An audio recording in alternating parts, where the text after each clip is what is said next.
بینەرانی خۆشەویستی بەرنامەی ڕوانگە سڵاوم کاتتان باش. ئەسعەد ڕستەمیم و خۆشحاڵم کە لە یەکێکی تر لە بەرنامەکانی ڕوانگەوە دێنە لای ئێوەی خۆشەویست. ئازیزان،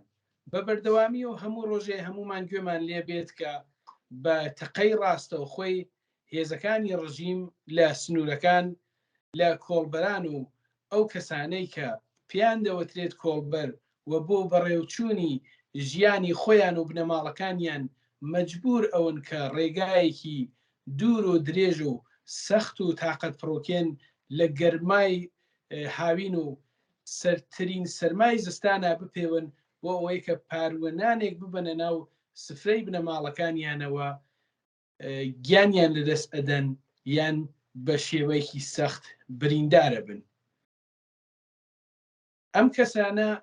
بەهۆی ئەوەی کە هەلومەرجی ژیان لە وڵاتی ئێمە وای لێ هاتووە بۆ کەسانێکە لە وەها ناوچەگەلێکە ئەژین مەسەلەی بێکاری و بێدەرامەدی یەکێک لە بەرچاوترین و گرنگترین مەسایلێکە کە لەو ناوچانە ڕۆدات مەجبورە بن ڕوو لە کاری کۆڵبەری بکەن. بۆ قسە و باسی زیاتر لەسەر دوایین ئامارەکان هەڵسوکەوتی ڕژیم و هەلومەرجێک کە ژیانی کۆڵبەرانی تیا بەڕێوە ئەچێت لە بەرنامەی ئەم جارەی ڕوانگەدا داوام کردووە لە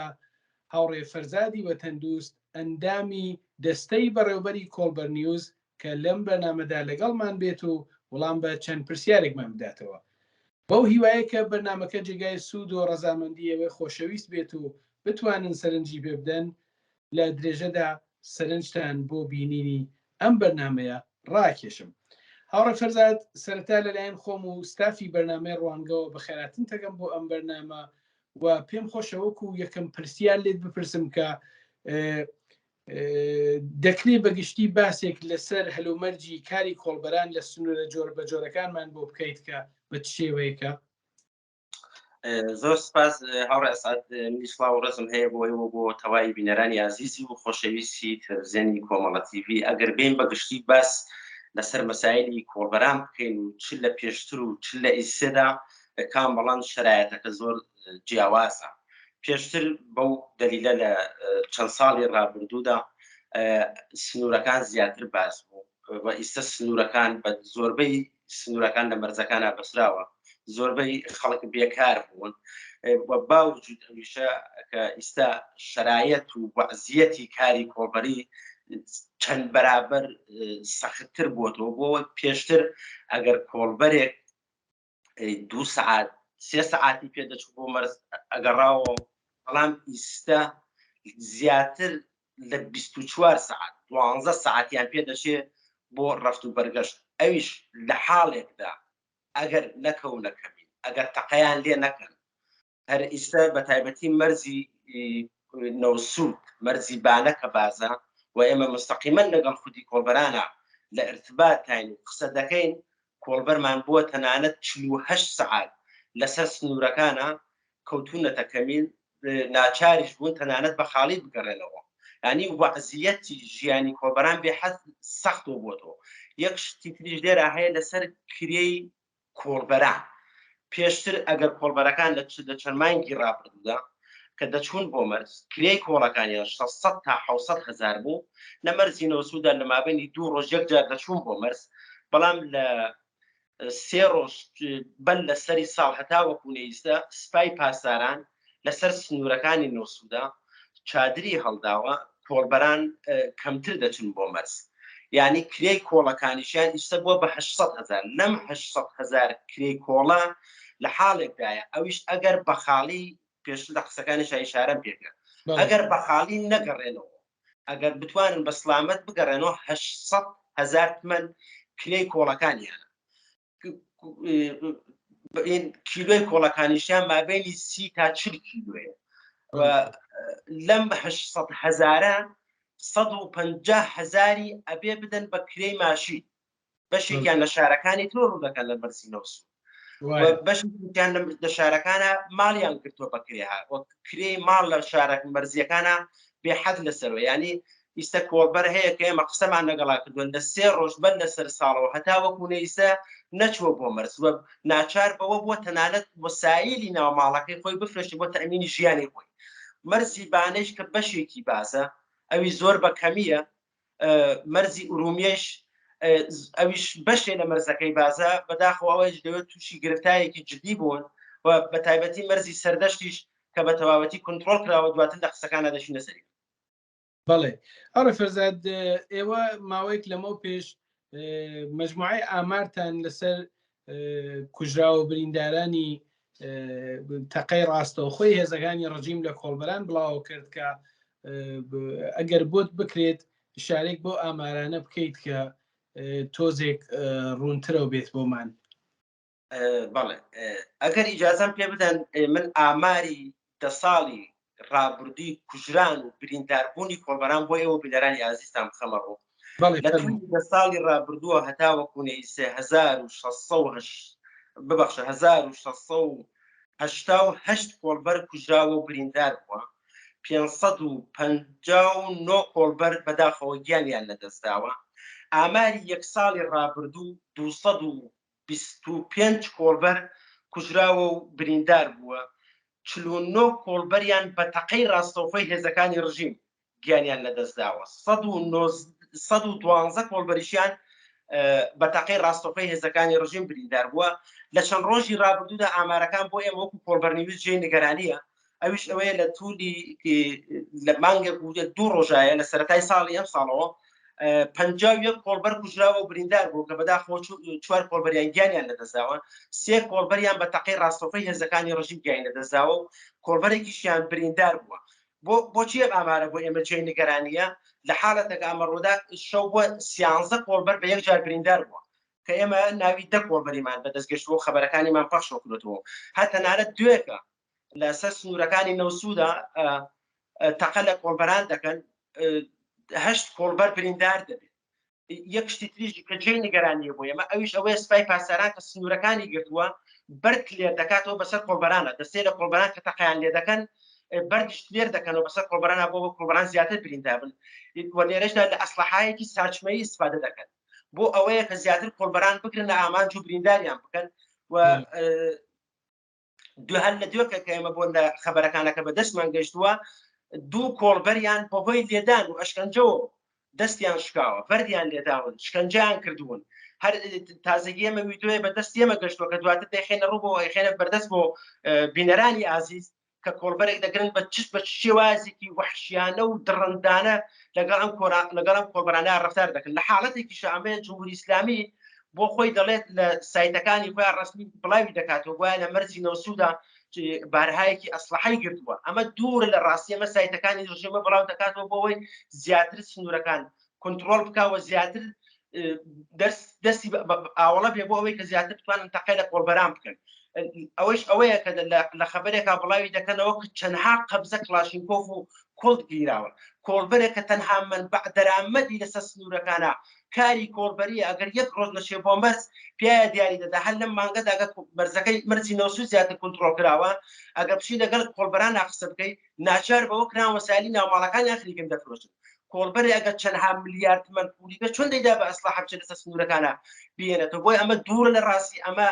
پیلانێکی جمهوری ئیسلامیە و فعالینی داوە بە تایبەتی ئەوانەی کە خۆیان بە بەرپرس دەزانن لەسەر مەسایلی کۆڵبەران دەبێت ئەم سیاسەتەی جمهوری ئیسلامی پوچەڵ بکەنەوە و بتوانن کاری باش بکەن بۆ ئەوەی کە بتوانین بەر بە تەقە لە کۆڵبەران بکەن. بەڕاستی ئەمە ئامارانە جێی نیگەرانیە ڕۆژ نییە هەواڵی ناخۆش دڵتەزێن بەدەست ئێمە نەگالەکە لەسەر سنوورەکانە کۆڵبەران بریندار تەنها لە 3 حاڵەتدا کە تەقە لە کۆڵبەرکراوە زیاتر لە 25 کۆڵبەر بریندار بوو. ئەمە جێی نیگەرانیە. ئێمە نابێ ئەوانێک ئەوان ئەو بە تایبەتی خەڵکی ناوی کوردستان نابێ ساکت دابنیشن نابێ ئارام دابنیشن دەبێ خۆیان ڕێک بخەن دەبێ احتراز بکەن کاتێک کۆڵبەرێک دەکوژرێ نابێ ساکت بن. کۆڵبەرێک کوژراوە دەبێ بۆچی ساکت دابنیشن دەچی دەترسی. من نازانم بەڕاستی ئەمە هەندێکیانەکە ئەمە قسانە دەگەڵاکەین دەترسن. یەک شتی تریش هەیە کاک ئەسەد بەشێک لەم کۆڵبەرانە کە بریندار دەبێمە هەموو هەواڵەکان بەدەستمان ناگات بەشێک ئەویش بەو دەلیلەیە کە نایانەوێ خەبەرەکە ئەنعکاس بکرات لەبەر ئەوەیە جەریمەی فیشەک لە کۆڵبەران بێ حەق چووەتە سەرەوە ئەو کۆڵبەرانەی کە بریندار دەبن ئەیان بەنە بیمارسان هەتا وەکوونێ بەشێک لە دەرمانەکەی بە هەزینەی دەرمانەکەیان پەرداخت نەکەن کارێکیان بۆ ناکەن. وتەنانەت لە ئاگایی یاخود لە ئیتلاعات و لە ئەماکنەوە دێن جەریمەی بنەماڵەکانیان دەکەن عەقی فیشەکەکانیان لێ دەستێنن یا ئەگەر مینێک دەتەقێت و پێیانە ئێمە لەگەڵ ماوەی پێش لەگەڵ کۆڵبەرێکا قسەمان کردووە دەڵێ 30 ملیۆن تمەن حەقی جەریمەی فیشەکەکان لێ سەندوومە کۆڵبەرێکیش 70 ملیۆن تمەن حەقی میمێکە تەقاوەت و پیالیان سندووە جا ئەمڕا بەداوای دەرمانیان بۆ کردووە. بەڵێ هەڕە فەرزاد دیارە خۆش ئامادەت پێدا بەڵام بۆچی زیاتر بۆچی کاربەدەستانی ڕژیم و ئەو سپای پاسداران یان هەنگی مەرزی کە زۆر جار لە هەواڵەکانیەوە بڵاو بێتەوە بۆچی لەم سنوورانە تەقە لە کۆڵبەرانەکەن بیانویان چییە؟ دیارە ئاماژت پێدا بەشێکی بێسڵاح شایعەوە داخەن کەەوە ئەسلحە ئەهێنن لە سنوورەکانەوە یانەمانە قاچاقچین یا هەر جارە و بە نەوعێک هەوڵەدەن کە ئەم کەسانە کە بەو شێوە سەخت و تااقەت پرۆکێنەکە توێش ئاماژەت پێدا هەر جارە تۆمەتێکە خەنە پاڵیان هەدەفیان چییە؟ پێت وانە ئایا ڕژیمە ئەوێ بەم کارە بێسڵاح ناوی قاچاقچیە گەورەکان خۆی کە لە قاچاقی ئەسلحە و لە قاچاقی ئەنواع و ئەقسام شتەوە بگرە ئەیکەن و هیچ ناویگیان لێ نابرێت و بەڕەحەتی ئاسانکاری ژیان بۆکرێت بەم شێوە بێسڵاح ئەفکار عمومی کۆمەڵگا بکێشێ بەرەو لایەکی ترا؟ بەڵێ کاک ئەسعەد ئەم سیاسەتە هەڵدەگەڕێتەوە بۆ پێشتر هەندە سەردەمی هاتە سەرکاری جمهوری ئیسلامیەوە کە پێشتر ئەوەی تەجروبە و کاتەمانێ بەڵام بەوەی کە بیستومانە من وەک خۆم کە زیاتر لە 16 ساڵ لەسەر مەسایلی کۆڵبەران خەریک کار دەکەم و زۆر بە وردی بەدوای مەسایلی کۆڵبەران ناچووم هەڵدەگەڕێتەوە بۆ سەردەمی بۆری فرۆشی و سیگار فرۆشی و پارچە فرۆشی کەوانەی تەجروبەیان هەیە بە تایبەتی کەسێک بە ناوی گۆجۆ جمهوری ئیسلامی لە کوردستان ناچوون جیاوازترە کوردستان بۆی هەمیشە هەوڵی داوە لەو ڕێگەوە ترس و وحشەتێک بخاتە دڵی خەڵکی کوردستانەوە و زیاتر سنوورەکان تەقە لە خەڵکەکان من گوزاریان دەکرد و من پێشتر لە چەندین بەرنامەی ئیشارەم پێ کردووە کەسمان نمونەمان بۆ کەس وەکو گۆجە بووە دادگایی سەحرایی بۆ کۆڵبەر داناوە کاتێک وڵاغدارێک یا کۆڵبەرێکی دەگردەی کۆڵەکەت ببم یا وڵاغەکەت بکوشم یا خۆت بکوشم دەبایە تۆ لەوێ تەسمیمت بگرێت ئایا خۆت بکوژێت یا دەبێ وڵاغەکەت بکوژیت یعنی بەدەیان کەسی لە سنوورەکان کوژ بوو حاڵە لە دێهاتەکانی دەوروبەردا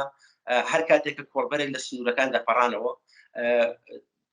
لە کاتی گەڕاندنەوەیان لێگەکانیان مینگوزاری دەکرد بۆیان بە چەندها کۆڵبەر لە سنوورە ناکەوتنەتە بەر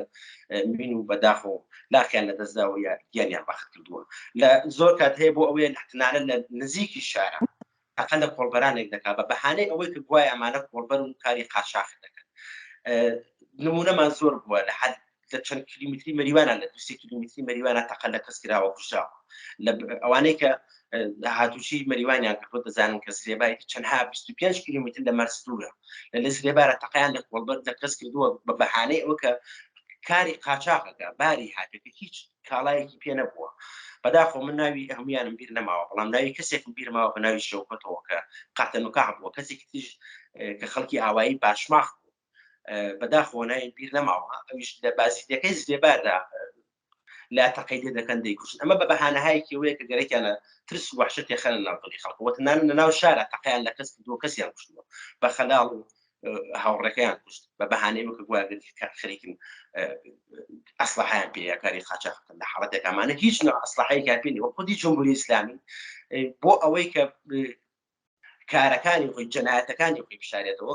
گەورەترین بافیە بادی موادی مخدر و ئەسلحە ڕەت و بەدڵ دەکات لەسەر سنوورەکان لە باقی شۆلەکانە کۆڵبەرێکە ئەگەر 2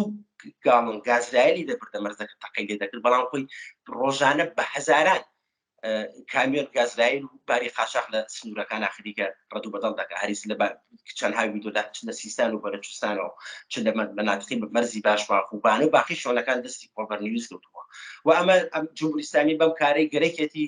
ترس و وحشەتێک خاتە دڵی خەڵکی کوردستانەوە و خەڵکی کوردستانی زۆر ئاگاهانە هەمیشە و سیاسەتی جمهوری ئیسلامیان پچۆڵ کردوەوە و هیچ کاتێکیش لە جمهوری ئیسلامی نەترساون و وسڵ ناکەن و سوجان نەکردووە. بەڵێ ئێوە وەک کۆڵبەرنیوس چ ئەرکێلێکتان بۆ خۆتان داناوە کە ڕەنگدانەوەی هەواڵی ئەو مەسایلە بن کە مربوطە بە کۆڵبەران. بەڵێ ئێمە سەرەتا ئەوە بڵێم ئێمە پێش هەمووشی ئەرکی ئێمە ئەوەیە زانی سەرەتیترین کارمان ئەوەیە کە ئەنعکاسی هەواڵی کۆڵبەران بین، خەبەری هەواڵی کۆڵبەران بین. هەرچەند ئێمە لەگەڵ کاری کۆڵبەریدا نین، کۆڵبەری تحمیل کراوە بەسەر خەڵکی کوردستاندا بەڕاستی خەڵک لە ڕووی ناچاریەوە دەکەنە کاری کۆڵبەری، وەلا ئەگەر هەر کەسێکی تر ئەگەر منبع دەرامەدێکی هەبێت ڕوو ناکاتە کاری کۆڵبەری. لەم شەرایطیشە کە بە تایبەتی لە ئێرانە مۆجودەکە هەم گرانیە هەم بێکاریە، ئاماری خودکوشی زۆر شت چۆتە سەرەوە، خۆشدان ئاگادارن. ئێمە یەکەمیش ئەوەیە کە هەواڵەکان وەک خۆی بڵاو بکەین، وەک بتوانین پشتیوان و دەنگی کۆڵبەران بین، وەک بتوانین دەنگی کۆڵبەران بە جیهان بگەێنین. ئەوە ئەرکی سەرەکی ئێمە وەکو هاوڕێیانی ستاژی کۆڵبەر نیوزە. بەڵێ هەواڵی ئەومان پێگەیشتووە کە بێجگە لە بێسلاح تۆڕە کۆمەڵایەتیەکانی فەیسبوک و تلگرام و واتساپ و ئەوانە بەڕەسمی سایتی کۆڵبەر نیوزیش دەست بەکار بووە. پێم خۆش بوو بزانم ئایا ئێستا ئەو سایتە بەڕەسمی لە بەردەسایە؟ بەڵێ کاکەسەدە ئەو سایتە بۆ ماوەی چەند مانگێکە لە بەردەستایە بۆ بینەرانی ئازیز. ئێمە لە کاتێکدا ئەو سایتمان داناوە نەک تەنها بتوانین هاودەنگی دەنگی کۆڵبەران بین، بەڵکو هاودەنگی خەڵکی سیستان و بەلوچستانیش بین. ئێمە لە کاتی دروستبوونی ئەو سایتەوە هەوڵمان داوە کە زیاتر لەگەڵ خەڵکی سیستان و بەلوچستانیشە بکەوینە ارتباط وە ڕۆژانە ئێمە وەکو کۆڵبەر نیوز ڕۆژ نییە هەواڵی دڵتەزیێنی گیان لە دەستدانی سوودبەری سیستان و بەلوچستانمان پێ نەگات و خەڵکی سیستان و بەلوچستانیش بەداخەوە کە دەڵم ئەوانی دەڕووی ناچاری بێکاریەوە خەڵکی بە هەزاران کە زڕیان کردوتە کاری سوودبەری و جمهوری ئیسلامی بە بەهانەهای جۆراوجۆر خەریکە تەقەیان لێ دەکات. بەداخەوە بەشێکی زۆر لەمانە هەر لە هەواڵەکانەما بۆ لە چەند ڕۆژی ڕابردووە فیلمەکەیشمان بۆ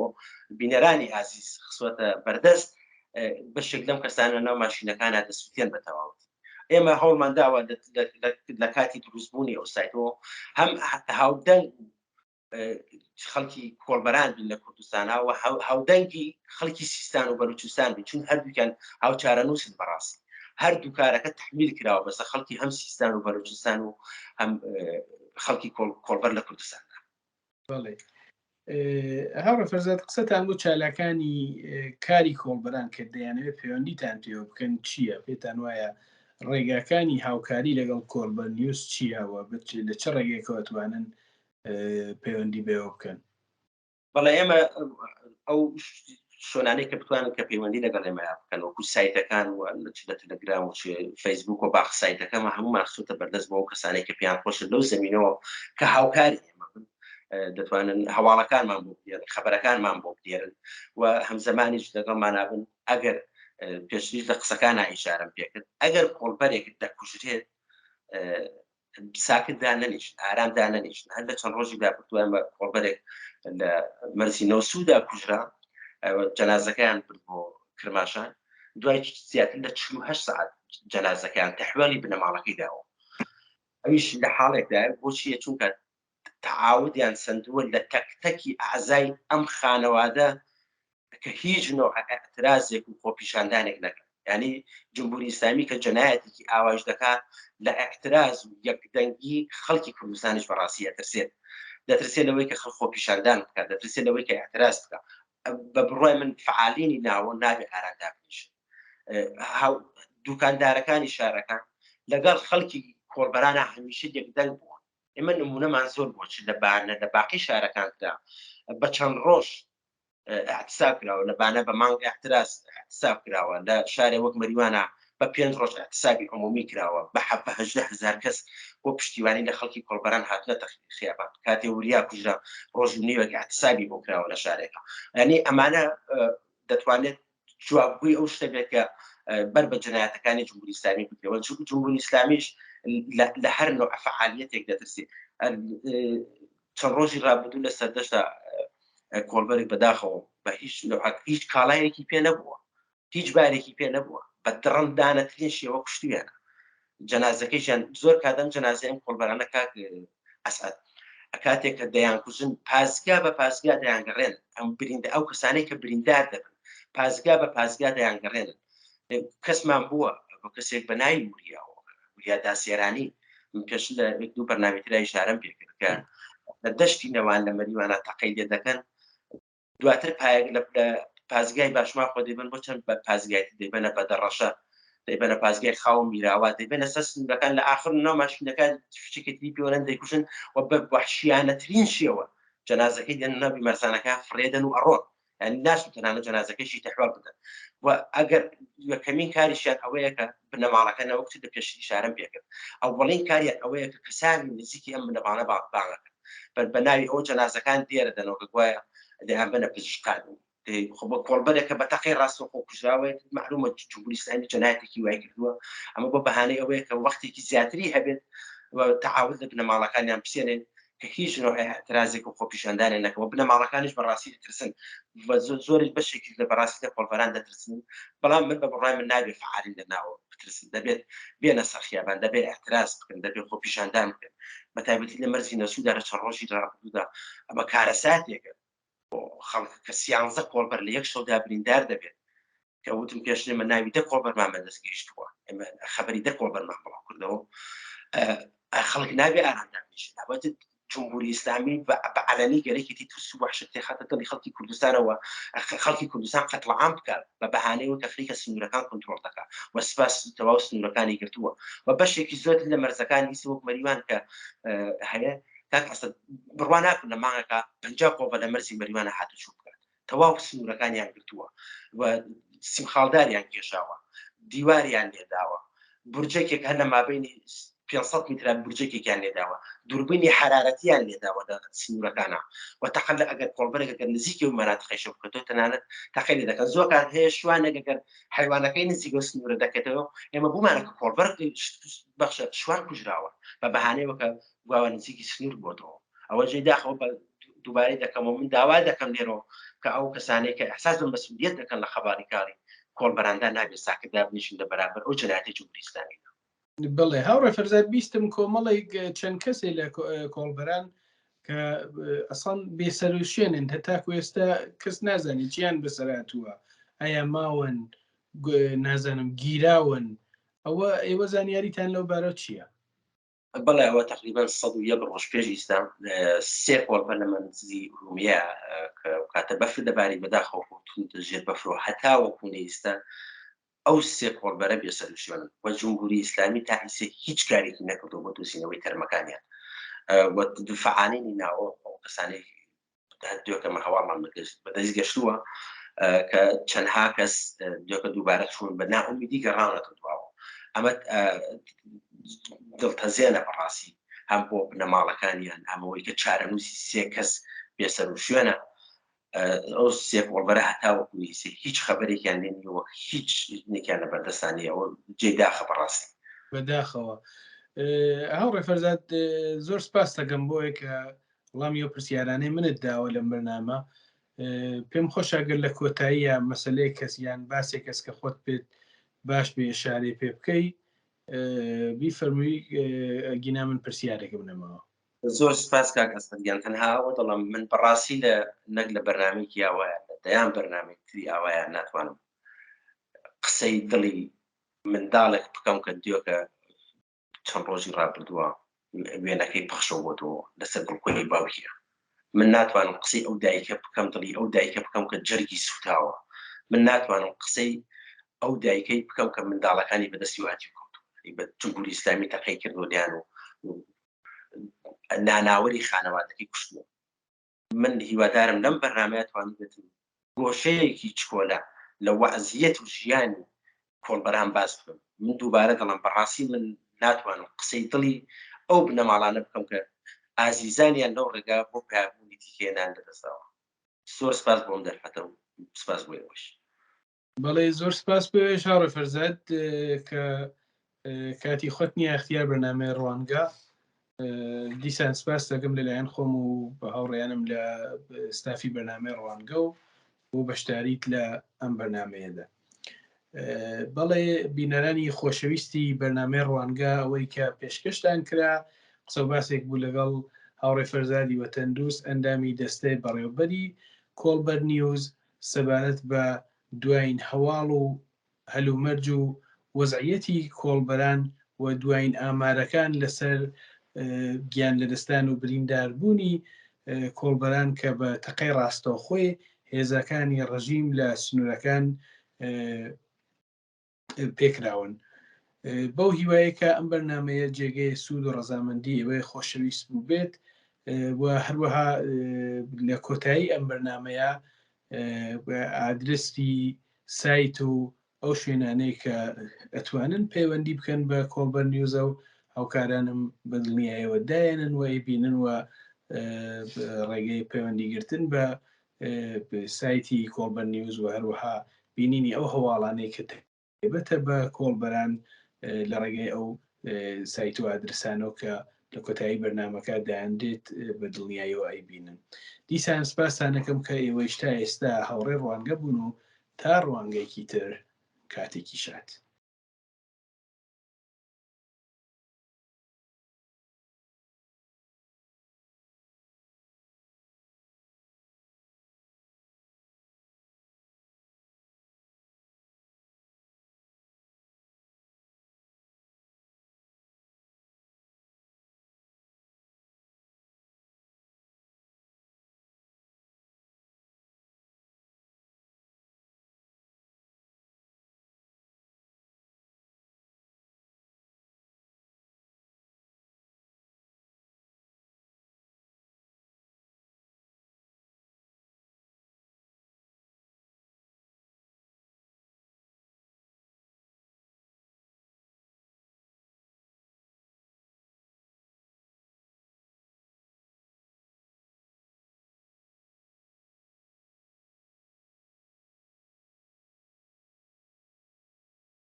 کەسم هەموو ڕۆژێک گیانی ئەمڕۆم دەفرۆشم بۆ کڕینی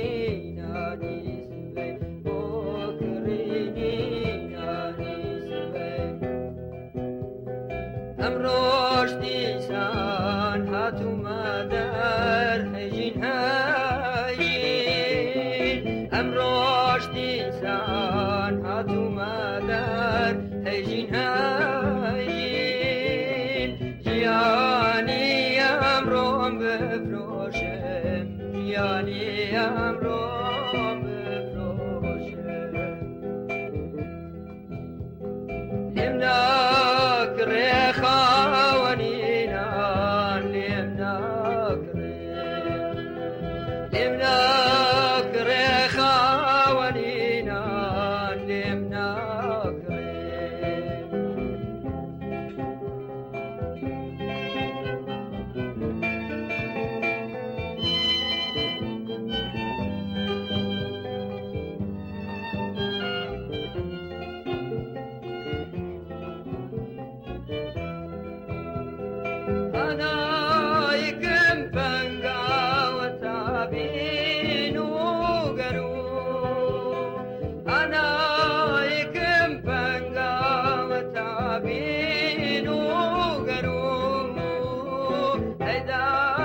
Gianer dan